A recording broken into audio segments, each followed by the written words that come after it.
What's up, y'all? It's What's His Face, and today is April 8, 2020. In the press conference briefing that President Trump and his task force gave yesterday, he said a lot of things that I want to go over. But before I dig into them, I wanted to touch on something a little bit more important that they talked about, and that's the disproportionate effect that COVID-19 is having on the minorities, particularly the African American community. So we're going to take a look at that in today's video. You are watching Inspiring Inquiry.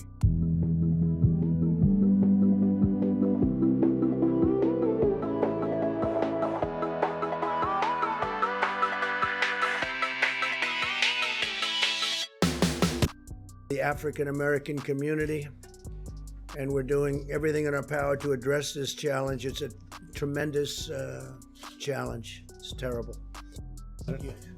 We have a particularly difficult problem of an exacerbation of a health disparity. We've known literally forever that diseases like diabetes, hypertension, obesity, and asthma are disproportionately afflicting the minority populations, particularly the African Americans. Unfortunately, when you look at the predisposing conditions that lead to a bad outcome with coronavirus, the things that get people into ICUs, that require intubation and often lead to death, they are just those very comorbidities that are unfortunately disproportionately prevalent in the African American population. So we're very concerned about that. It's very sad.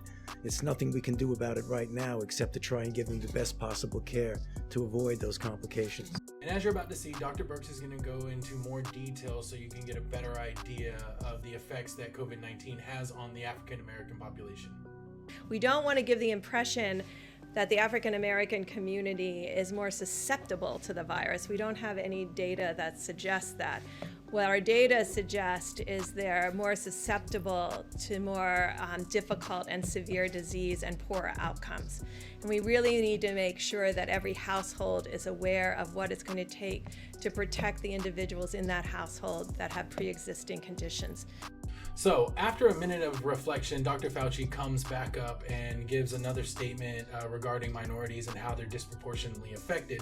He draws parallels between what's going on now with coronavirus and how it's affecting the African American or minority communities disproportionately, and shows how AIDS actually affected the gay community disproportionately, and that instances like these shine a bright light on the holes in our systems. This is his extra on that. Here, because health disparities have always existed for the African American community. But here again, with the crisis, how it's shining a bright light on how unacceptable that is. Because yet again, when you have a situation like the coronavirus, they are suffering disproportionately. As Dr. Berg said correctly, it's not that they're getting infected more often, is that when they do get infected, their underlying medical conditions, the diabetes, the hypertension, the obesity, the asthma, those are the kind of things that wind them up in the ICU and ultimately give them a higher death rate. So when all this is over, and as we've said, it will end, we will get over coronavirus, but there will still be health disparities, which we really do need to address in the African American community. Thanks. So, as you're about to see, one of the reporters there asked Dr. Fauci some pretty good questions as to whether or not we have a good look at the whole picture of disparity in minority communities and when we can expect to see some more data on this. And you'll see Dr. Fauci's answers. Question for Dr. Fauci on the virus hitting Black communities the hardest. I mean, these numbers are staggering. Louisiana and other states are reporting 40 to 70% of deaths are African Americans. Do you expect that pattern to continue nationwide? Some states have not even reported their data yet.